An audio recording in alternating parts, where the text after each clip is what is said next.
Hey, what's going on, Sarasota? It's Brad Hannon, Trey Martell, Felipe at Colón. And we've got the current mayor of the city of Sarasota, Mayor Battie. We won't mess it up. Nope, you didn't. I like that. Where's the origin of the Battie?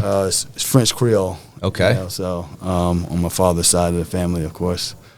My father was born and raised here in Sarasota, but a lot of his family is from Louisiana.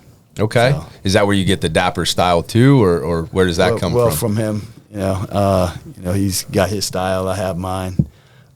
He does have a style, doesn't he? Yeah. He is. He's the man. So I kind of take after him. I love Although it. I taught him everything he knows, but. I love it. So, obviously the thing that everybody wants to know is how the heck do you become mayor and all that stuff. But before that, you were born here or what's the deal? So now Tell me about you. Yeah, so I was born in Jersey City, New Jersey. My father's, like I said, born and raised here. My mother's originally from North Carolina, but family migrated to Jersey City. Met my mother up there working for a company on the New York Stock Exchange to open up the World Trade Center. Had me and my sister up there. So I lived there, for a little bit, until I was like 6, 7 years old. But that's primarily like where my family was or what have you.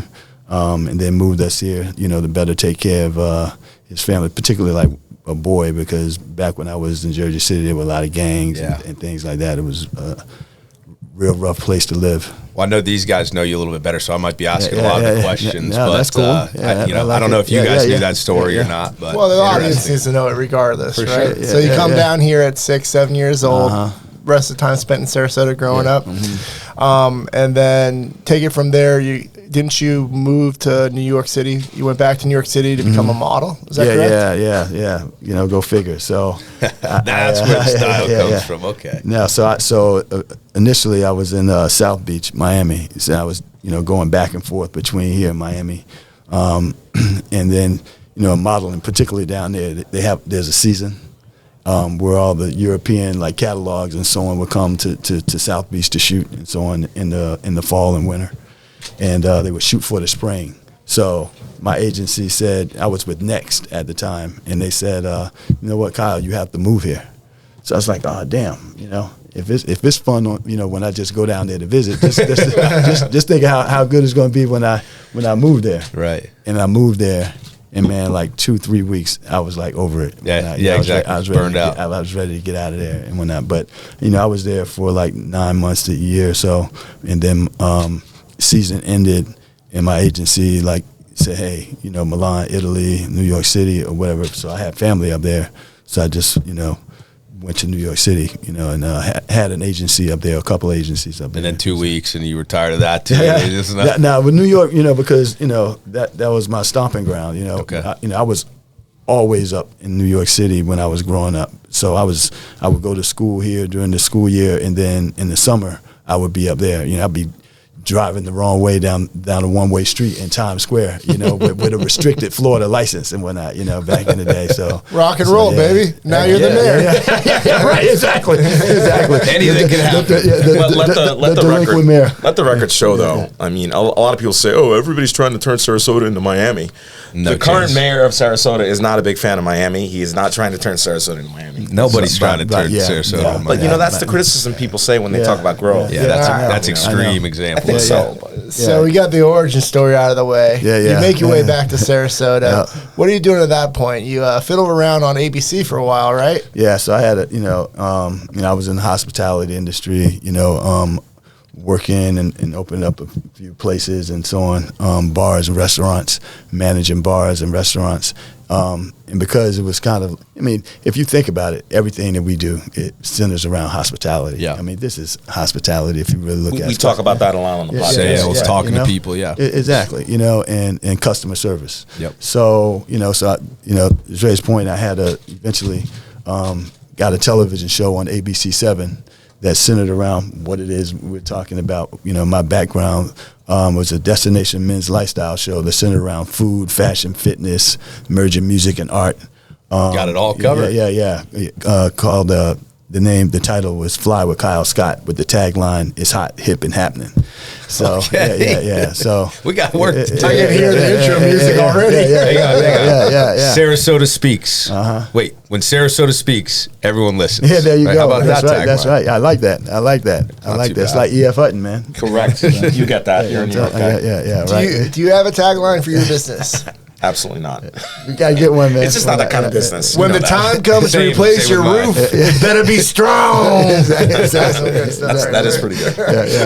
Kyle, get back to it, dude. Man, I like that. well, yeah, let's get back to it. But can you believe we talked about New York for like more than 30 seconds in Times Square specifically, and Felipe didn't have anything to say about New York? Well, he I'm doesn't surprised want to. He didn't doesn't say- want to speak out of turn. We have someone that actually knows New York on the podcast. I was waiting for Felipe to say, "Oh, I used to drive the wrong way down Times Square all the time." Did the same thing. Kyle and I are good friends. We talk very frequently. I don't, you don't need to hear our musings and ramblings on the podcast. I mean, I think that's the point, right? Like when you bring a guest that is a friend, you gotta get personal. He's your friend. we talk New York all the time. You used to play basketball at some of the courts I used to play at. Oh yeah. Albeit very See, poorly. there we go. Is that what you want? There Is we that go. what you want to hear some of that? To get down on the court. You know those Lower East Side courts over on, you know the ones. They got the whole things over there. Oh yeah. Yeah. Me and Play Trey all the played time. ball on some of the same courts too. The YMCA.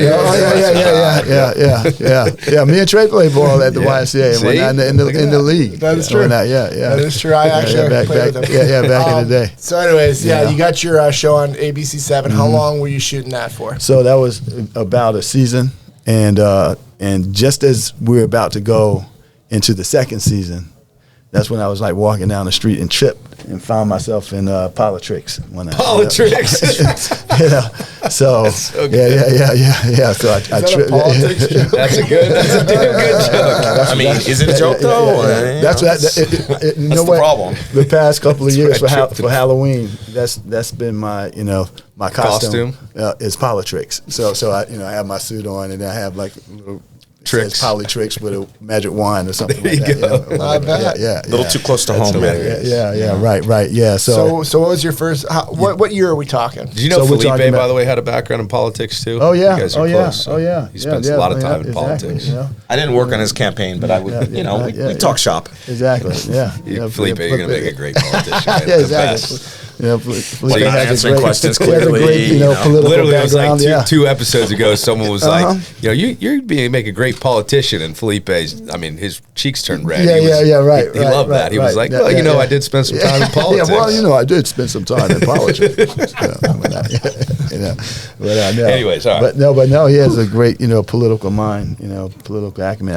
I talked to Felipe a lot, about, various things that we might talk about or whatever that might be coming up in the city. Yeah.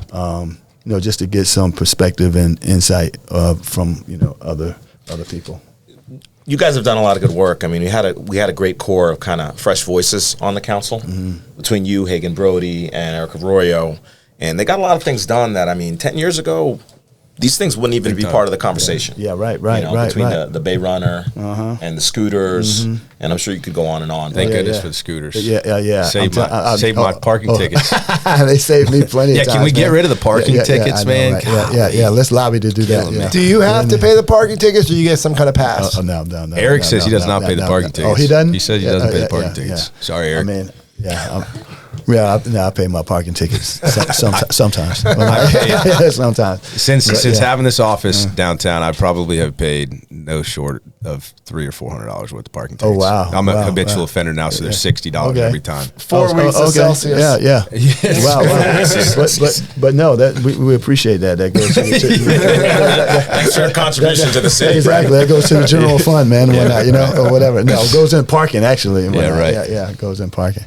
But what are some of the major things? I mean, Felipe is we joked on him, but it's this podcast wouldn't be the same without him, because there would be a lot of things that we're talking about that we weren't so sure of. And, right. He's Appreciate very that, well Brad. versed. I think we all bring something unique to the table, which is what's so fun about it, right? But you have a better idea of some of the initiatives that it has been done that help the growth and all that stuff. Plus, he looks so intelligent with his bifocals. would love to would love to hear from you. Like if you had to grade yourself, like what's some of the bigger initiatives that we've gotten through that you think have made an impact or a splash. I know that I would say this, and I say it to the high heavens, man, that had I not come on to the commission along with Eric Arroyo, and then you have Liz Alpert and Hagen Brody at the time or whatever.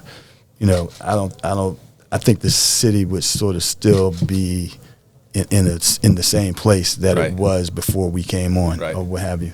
And us being there, we made a big push to push through a lot of things like the Bay Project, transforming 53 acres of asphalt and concrete, a whole parking lot, into green space. That will soon have a brand new performing arts center.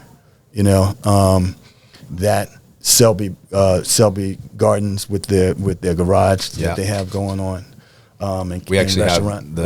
Was it the president, CEO. CEO of Selby coming on? Okay. Weeks, so. She's a Lafayette alum. Okay. Jennifer Romanek? Yeah, okay. Jennifer, yeah. We had to reschedule. She was supposed to be on.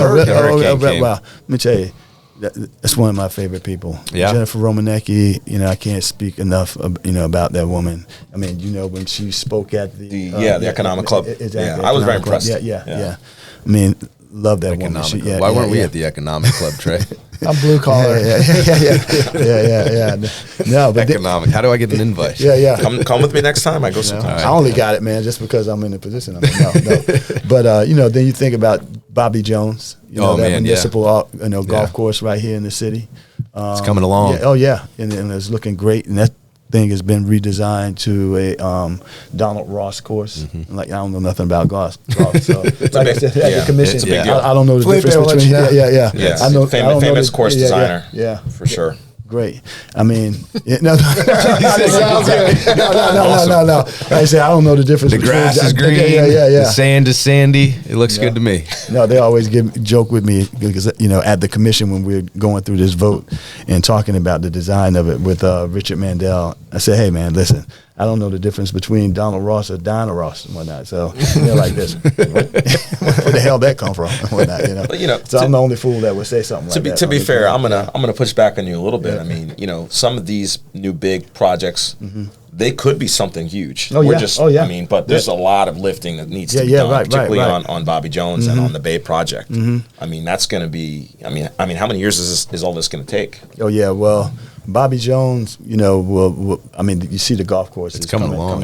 Yeah, I think we'll be cutting the ribbon on that in the next month or so. Oh really? Yeah. Oh yeah. The clubhouse, that's a whole, different matter of whatever that still has to come before us in terms of its design and us agreeing on what it should be and what it should look like. And that but these projects, just, to your point, are going to be like transformative, not just here in Sarasota, but throughout the region, throughout the state. Selby Gardens in itself with that, like negative zero, initiative over there and what we're doing with sustainability and things of that nature. I think we've had like a very sort of forward thinking commission in the past, say 3 to 4 years. So where do you lie on the growth in Sarasota? Are you pro growth? Would you consider yourself pro growth? You know what? I'm pro evolution. Okay. That the city has to evolve. Yeah. Let me tell you, when I got back, to Sarasota, and I saw the cranes in the air and so on, and I was like, what in the world? What's going on? Of course, you're going to have that reaction because it's not what it was before, when you left. You understand? And so I was like, man, it's changed around here, and it was something that I myself had to get caught up on. Yeah. And but that being said, I knew growing up here, a lot of times, people leave because there's not enough going on and not enough happening, not enough for them to do and get involved in and so on. And so, even prior to getting on the commission, there's things that you have to embrace, and that is the fact that change is going to happen.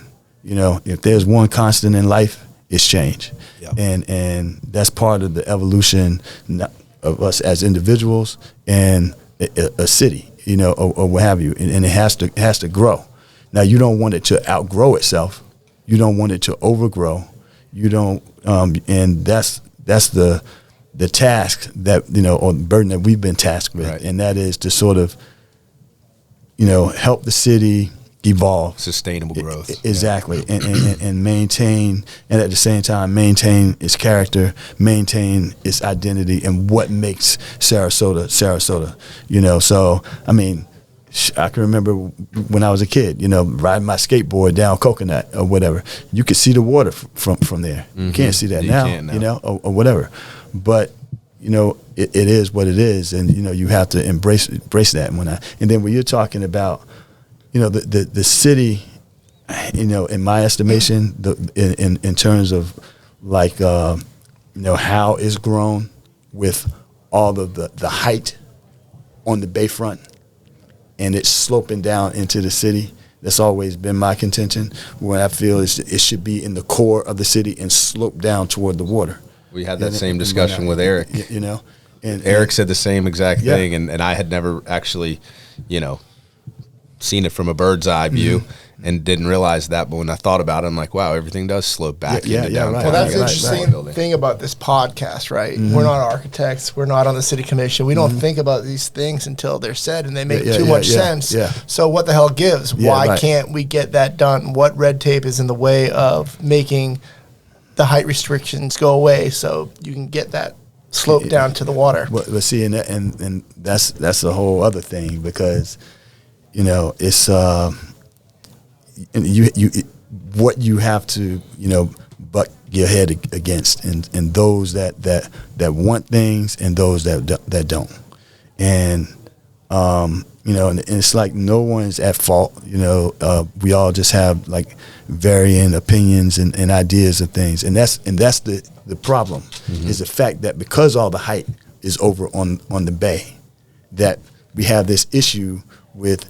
Now we have to try and get height to overlook, overlook that, or what have you. Whereas if we started on the inside or in the core of the city and worked this way down, we wouldn't have, such much of an issue or whatever. But but the money is looking to build up near the water. Right? There you go. You hit the nail on the head straight. It's not about red tape. It's about the tail's wagging the dog. You know what I mean? The people who are doing the development want to maximize their money on the projects.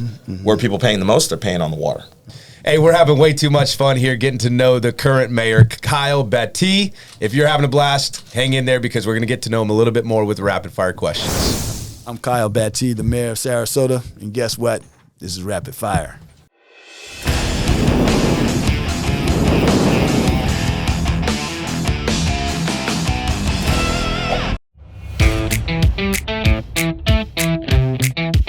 My superpower, I guess I would want it to be, and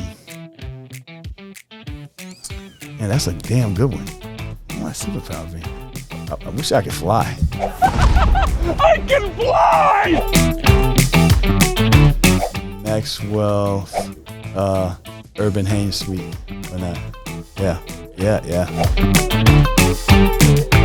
Yeah, let's see. I go Cheetos. I like Doritos too, though. Cheetos, yeah. Say my name. Breaking Bad. Yeah, Mr. White. Yes, science. Really? Michael. MJ. MJ. I learned that you never win, and I guess the most challenging aspect would be making sure that I'm true to my convictions and whatnot, and what I see is best for Sarasota, not for myself. Probably Shaft or Return of the Mac.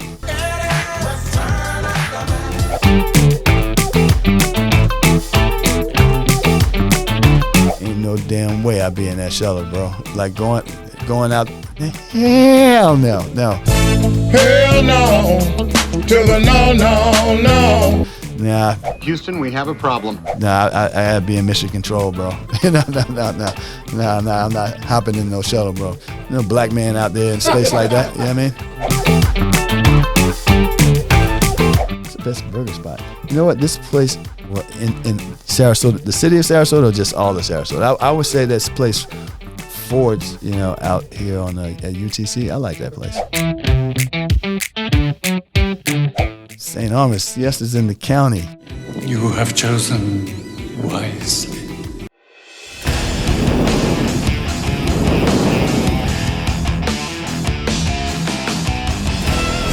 Yeah, so I mean, the tail's wagging the dog. I mean, we have people in development.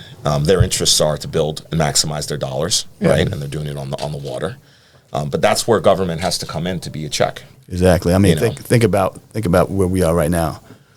You talk about development, you talk about height, you talk about growth. That's all everybody talks about around here. Yeah. Right. Now, you know who gets lost and who has gotten lost in the middle of all of that? We talk about the missing middle and things of that nature.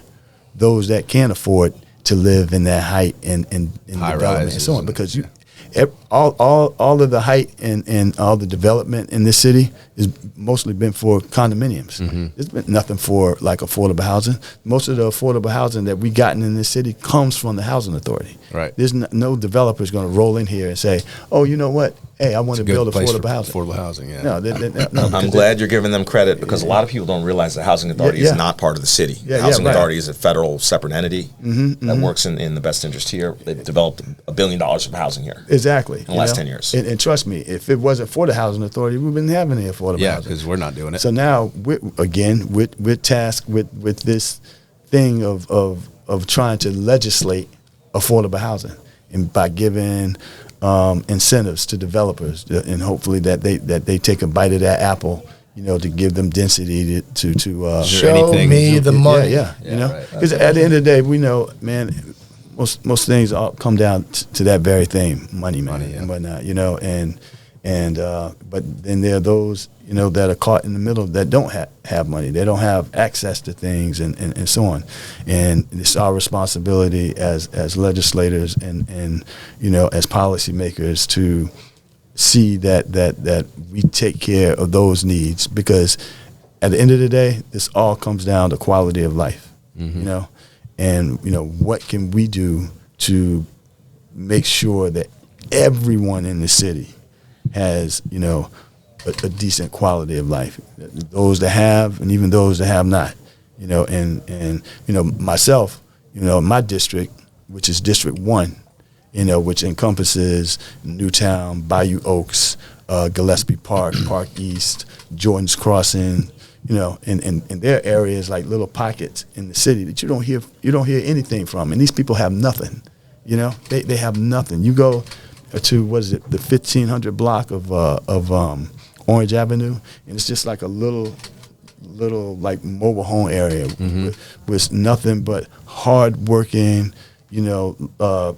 productive, like Spanish people, that live there and whatnot. And whenever we go there to give them like iPads or around Christmas time or something like that, shoes for the kids and so on, man, they're so grateful and gracious, and they don't complain. They say nothing and whatnot. Nobody hears from them. Yeah. Or whatever. Over in Jordan Crossing, same thing. There are a lot of areas in the city that people don't even know.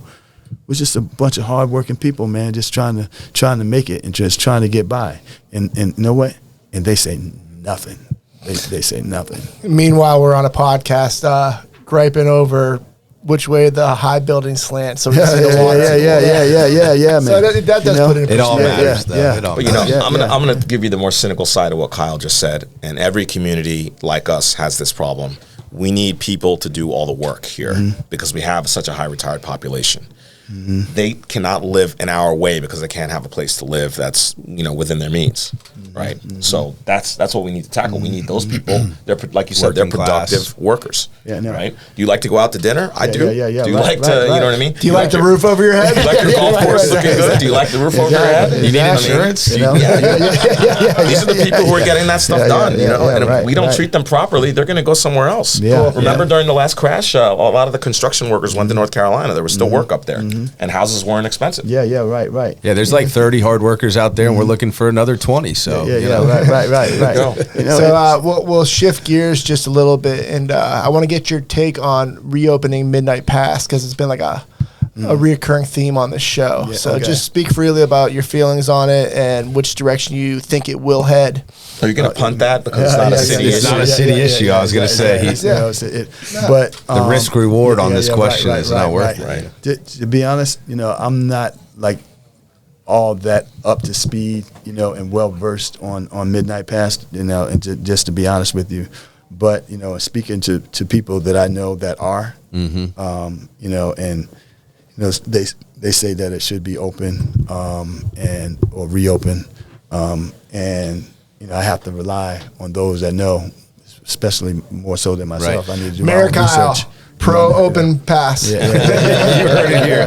Yeah. I mean, because you think about that. That's been going on for like decades now, right? Way too long, Yeah. Right. I was And pretty ignorant to the whole thing before we Yeah. started the podcast. Yeah. We were ignorant to a lot of things before we started the podcast. And It's like, then you look this is at- education for From us. what I understand, the reason why it closed, was because of like an individual. Private citizens, Come on, man. Because A couple jerks being jerks. You didn't want to hear right. the boats passing by you. Or you didn't.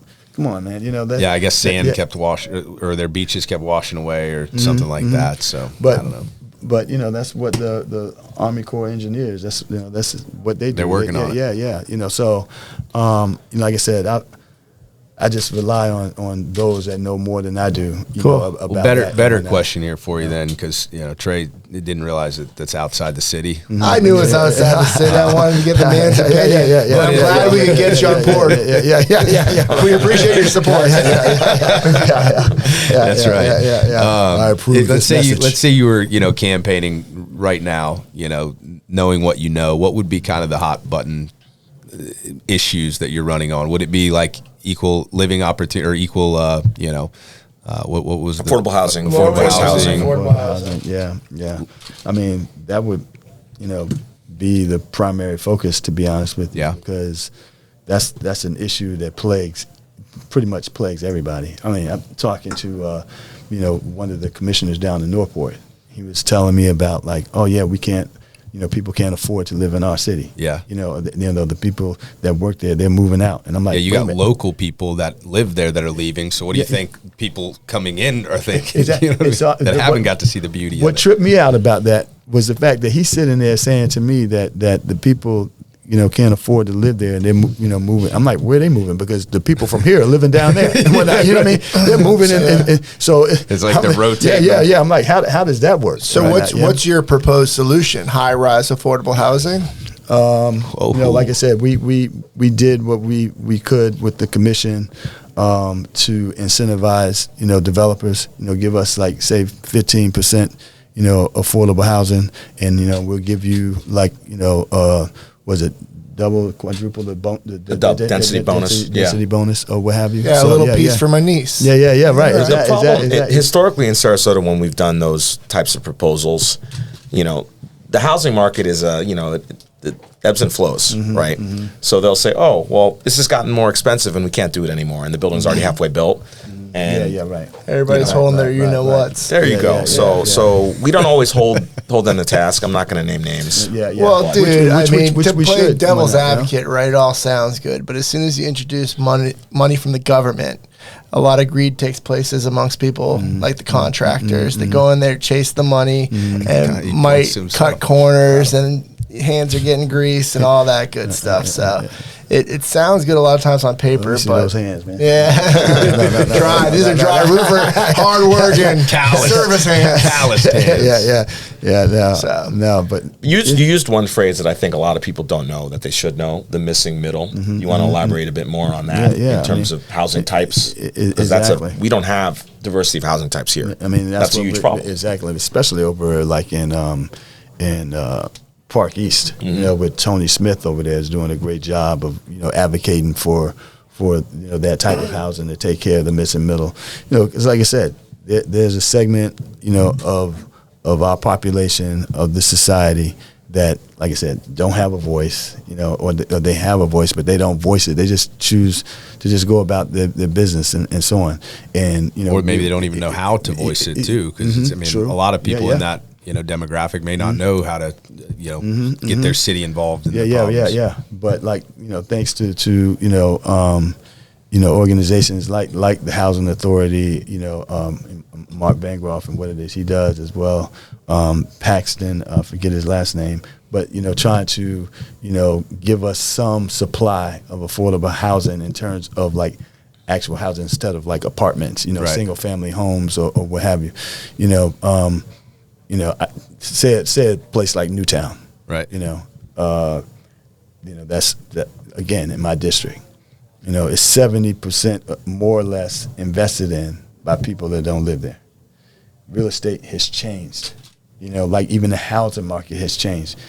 People, they're not even buying houses now, particularly like those that can afford like. So what does that really mean if it's 70% owned by people that aren't living there? Investors that chase the Section 8 money? Everyone's renting. Exactly. I understand that everyone's renting, but what what is that? What is the impact? I guess. So what will end up happening is you sit on it just waiting for that area to turn and whatnot, and then it starts to become gentrified or whatever because listen, that's their property. You can't tell them what to do with it or whatever. I mean, They can move those people out and put whatever start and it just takes one home and then it just proliferates and whatnot and so on, but. My message to the area and so on is because we're always talking about generational wealth and so on and so forth. You can't be selling your generational wealth, for like a what you deem as a get rich quick scheme or whatever, because your wealth is in your land or whatever. The structure or whatever sitting on the land has no value whatsoever. They don't care about that. It comes and goes. Exactly, because you think they're moving into it.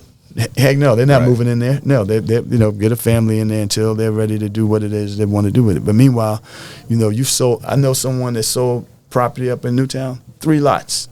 What would you say 3 lots might go for? How long ago was it? Less than a year.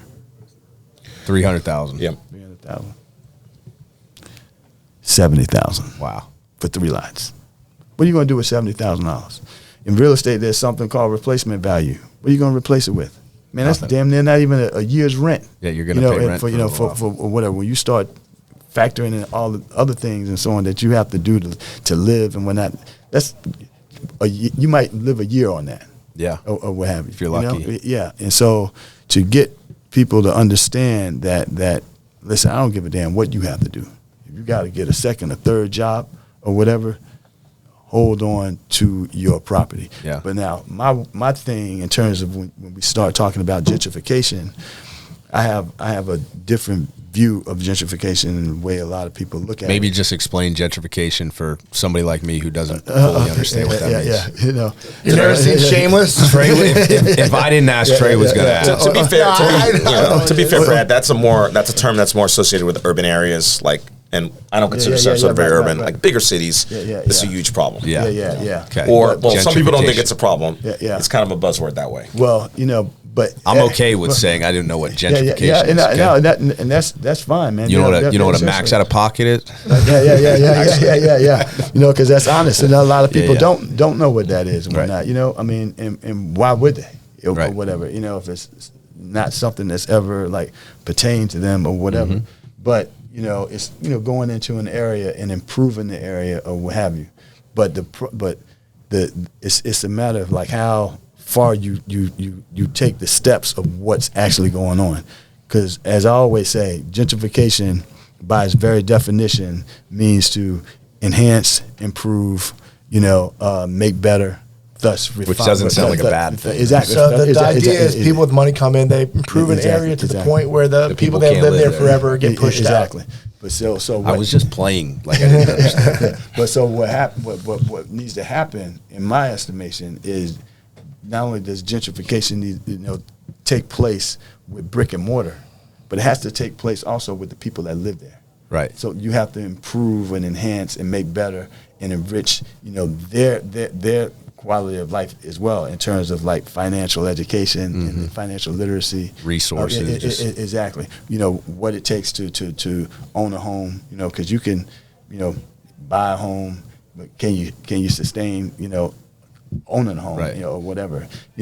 Things like that, and passing that knowledge on from generation to generation to generation, because that house that was passed down to you, your parents or your grandparents or your great grandparents bust their ass for you to get that, and the hell that they had to go through, to even get it back in the day in which they had to get they had to go, to make that happen. Shit, they couldn't get.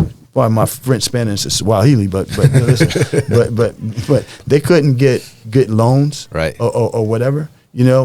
Somehow they managed to finesse a way to get a home, so that they can pass on to their family and so on. And then you want to get it and sell it, right? Just for a little profit, exactly, for a little money. Come on, and that's what I keep saying in terms of areas like Newtown. You have that happen. You got the Rosemary District, which was once Overtown, which was an African American, the first African American neighborhood. Now, there's a marker there that says here once lied the first African American neighborhood, and if we keep going, Newtown will be the second. Here once lied, the second African American neighborhood and whatnot. So, like I said, I implore people to stop selling your homes. Whatever you have to do, if you need help or assistance in any way, we got the first financial institution on the corridor of Newtown. So helps out a lot locally. Yeah, exactly. That's the first time in a long time there's actually been a bank, even though it's kind of more like a skeleton operation. Yeah. But it's something. It's never been. Yeah, there's never been a bank. Yeah. Never. So I got to ask you, because we were and probably don't need to go too deep into it, but just kind of thinking about it, we had the guest on with Natalia, who owns Kojo, and we had her on Wednesday. Oh, really? We were talking about the Rosemary District. Love Natalia. Yeah, it was awesome. She and Mark, yeah. Great people. Yeah, the interview was awesome. You have to watch it. Okay. If you can spare 40 minutes, it was a good one. Excellent. But at the end of it, we were talking about the Rosemary District and how it's on the rise. And we talked about it as if it was a great thing. And obviously, it is. But how do you balance the Rosemary District being on the rise and all the good stuff that's happening and not creating that same situation that we're talking about? Well, Rosemary is kind of like already the thing with Rosemary and Overtown, because a lot of people, my father grew up there as well. And your father was also, I love this stat. Your father was also the first African American business owner in downtown Sarasota. Oh wow! Wow, I didn't know that. We've discussed this before. Yeah. Unless somebody else wants to come forward. Yeah, because he owned his own shop. Yeah. Because there was a time when he was like the only African American. But you said you didn't know that. Well, because I don't want to like sit here and say like, okay, he was the first or whatever. Right. He was the only. Okay, I can say it. I'm not right for I understand. Okay. Yeah. But now he was the first African American salesman out on St. Armand Circle. And how he even got out there. And what was he selling? Selling suits. Okay. Selling men's clothing. Yeah, selling men's clothing. And the hell that he had to go to get he had to like literally force his way onto the sales floor.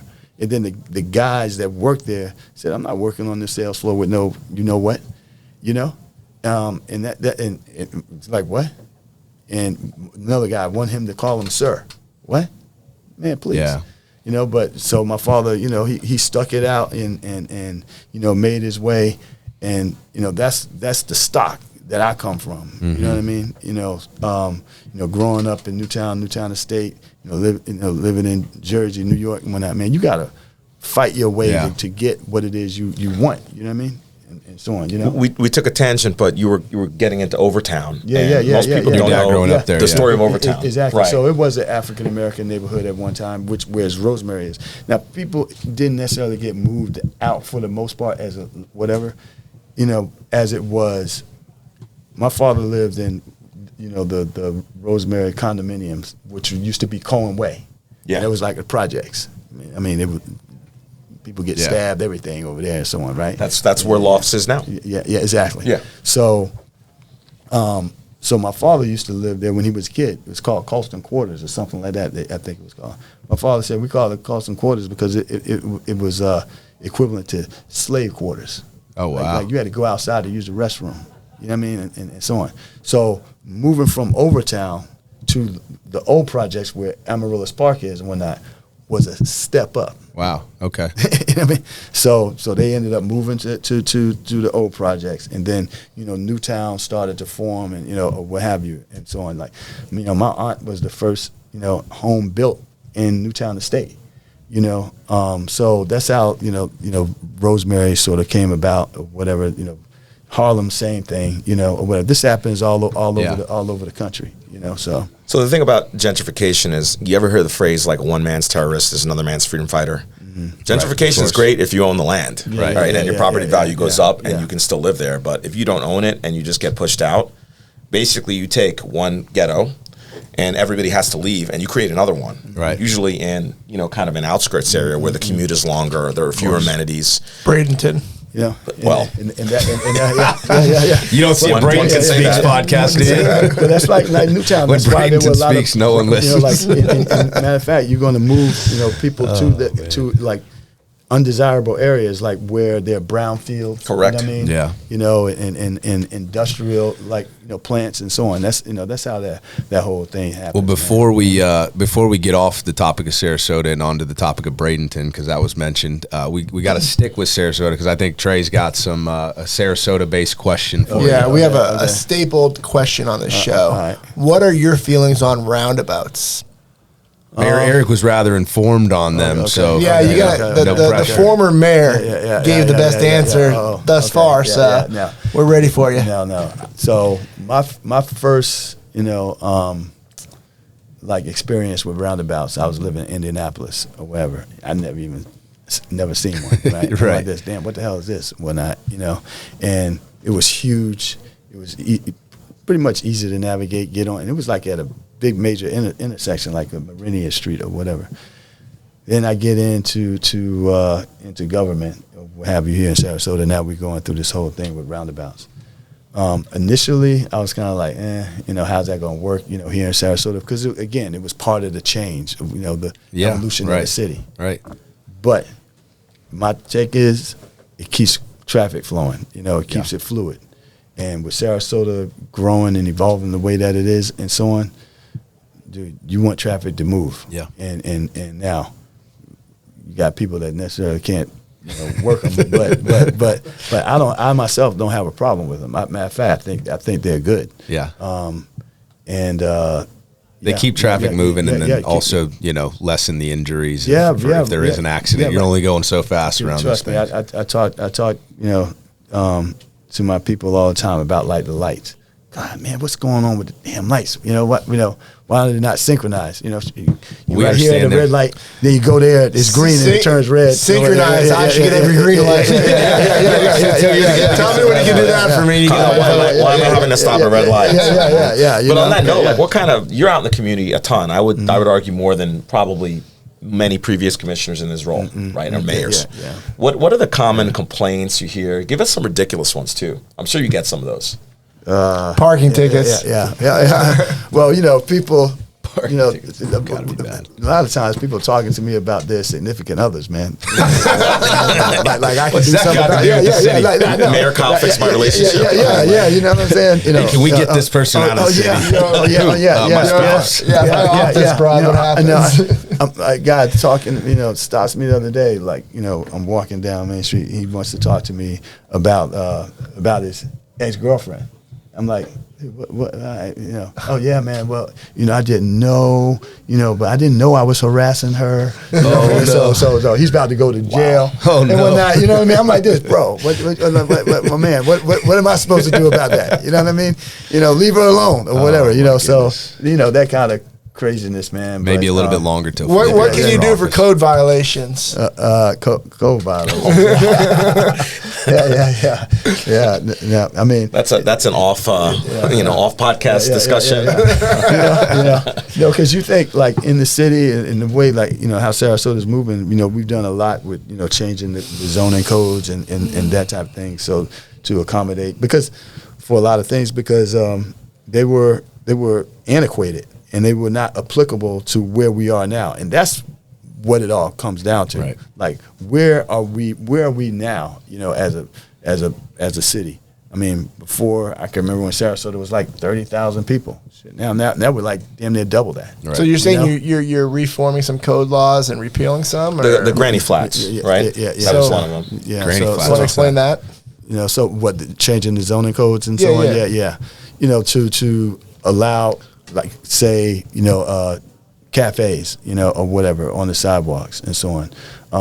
Widen the sidewalks, giving these developers these incentives if they give us better setbacks, all of these like different things, changing or trying to distinguish between what's a restaurant license and a bar license and a nightclub license, and trying to make those distinguishments and things like that, so there's like no confusion. Whereas before it was. These are all the things that we're looking into and I think it's because of the commissions that we've had, like, with younger commissioners, like, Eric Arroyo, the former mayor he's the youngest, like mayor in the history of Sarasota, you know what I mean? And first, Hispanic, mayor in the history, or even commissioner, I think. Right.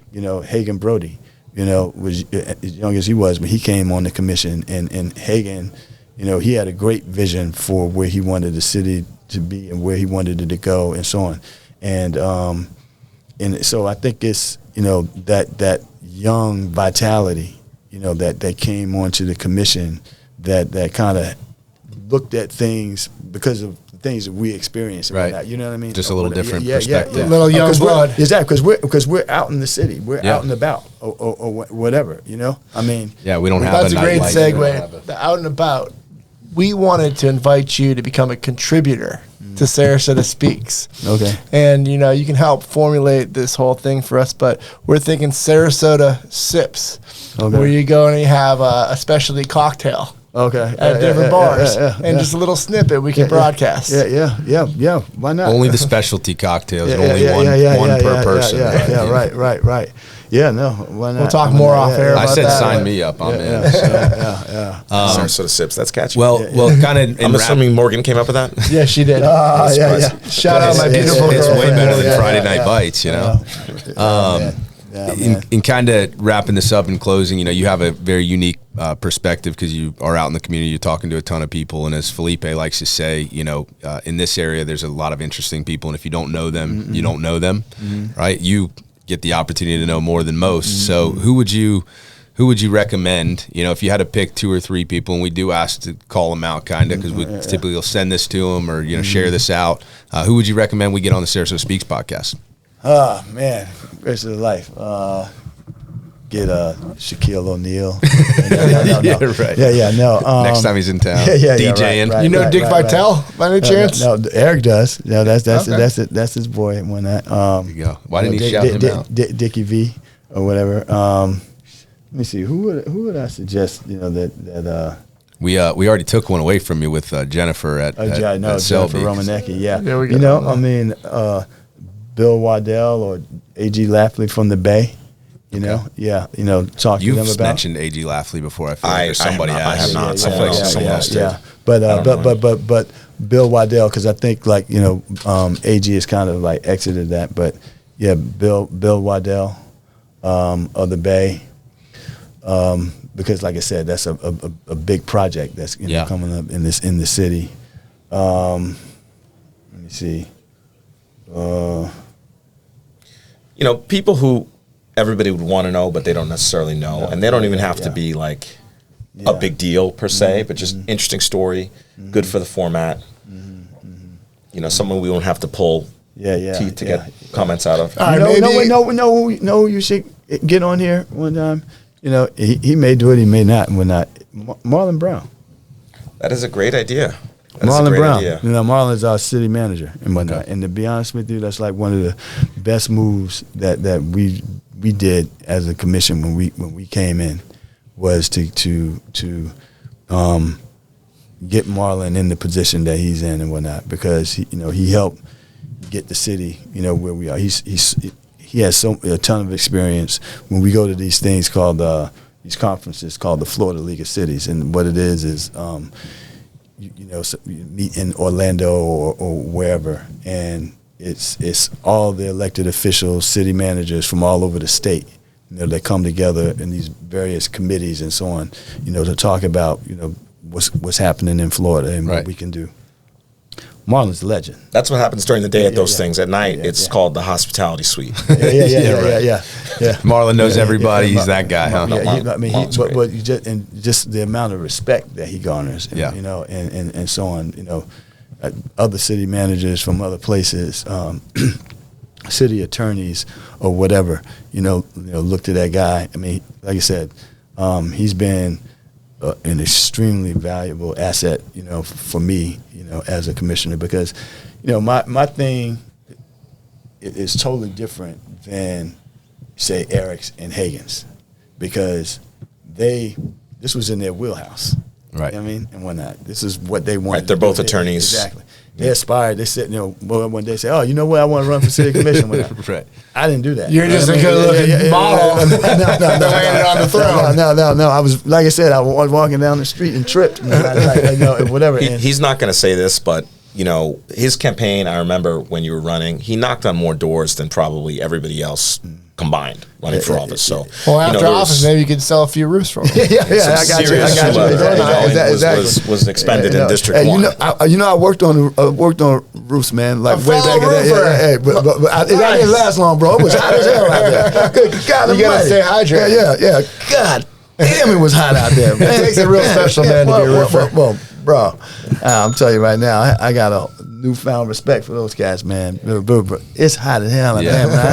Someone's got to do it. They should at least have decent house to live in, not an hour away. Hey, when you say roof over your head, man, hey, appreciate it. Right. You know what I mean? Yeah. Well, speaking of appreciate it, we appreciate you coming on, man. It's been a great conversation. And we're excited for you to be part of the team. Sarasota SpeaX. Sarasota SpeaX. Yeah, he's in. Thanks for coming on. No, man. Definitely, brother.